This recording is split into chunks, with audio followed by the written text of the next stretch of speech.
won 10 games already this season. And, Chris, there's an extra playoff spot available in the AFC and the NFC this year. We got 7 teams making it. You would think, hey, a team gets to 10 wins when more teams than ever are making the NFL playoffs. Yep. That would be enough, but it is still not enough for the Browns. They can clinch a playoff berth next week with the win at the suddenly resurgent, on fire New York Jets, tongue planted firmly in cheek. And then they need losses by Baltimore, the Colts, or the Dolphins to get in. So they need a little bit of help from the opposition of those 3 teams. Biggest thing here is Baker is really, I mean, look, even in the Monday night loss, I thought he was great. He was great yesterday. You mentioned how efficient he was. Why are you believing in him? What's different about it? Well, I think the timing of the passing game is there now. You know, with Baker Mayfield, some of the things that they were doing in the first half of the season, it just looked a little bit off. But now it feels like it's in sync. And I guess that should be a reasonable expectation that this is the time that they start clicking, given the season that we've had in the offseason. No OTAs, no mini camps, you know, modified training camp schedule. So, you know, you're trying to figure things out on the fly. And I think now is that time where they're hitting that sweet spot. And it's perfect for them because this is when you want to be playing your best football. You want to be going into the playoffs with a lot of momentum, and you can certainly say that about the Cleveland Browns and the way they're playing right now. So you look at Stefanski last year at this time working with the Minnesota Vikings. You extract him from the Vikings, you put him on the Browns, and you look what's happened to the Vikings after that 1-5 start. They got out to a nice building block after that. Now they've lost a couple in a row. Their offense seems to be scuffling a little bit. Meanwhile, he goes to Cleveland. He's been the antidote. He's been the reason for success. Where does he fall to you in the Coach of the Year discussion? I think he's in the top 3 or 4 candidates for Coach of the Year. I would put Sean McDermott there. I would still keep Mike Tomlin up there, even though some of the shine on the Pittsburgh Steelers is worn off with the 2 consecutive losses.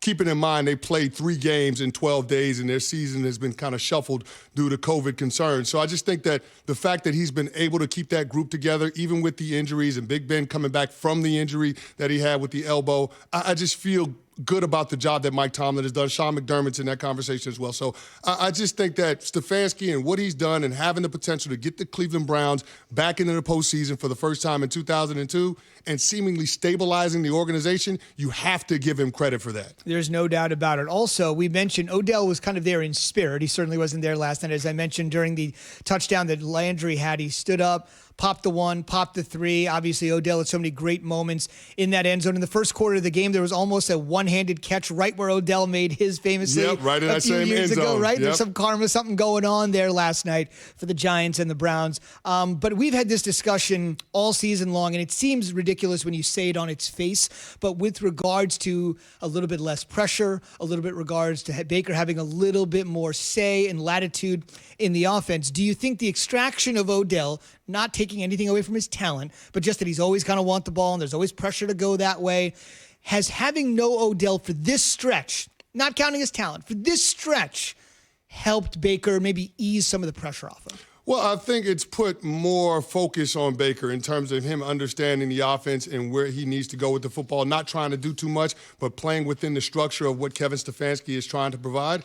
And when you do that, when you play within yourself as a player and you trust the pieces around you, you're going to have success in this league. And I think that's exactly what we're seeing, leaning on the running game when it calls for it, but then being opportunistic with shots and chunk plays downfield. I think that's the most important thing. Baker Mayfield being able to take advantage of the play action as Kevin Stefanski's dialing it up. Coming into yesterday's game, Baker Mayfield was top 5 in yards off of play action. He was second in terms of quarterback rating off of play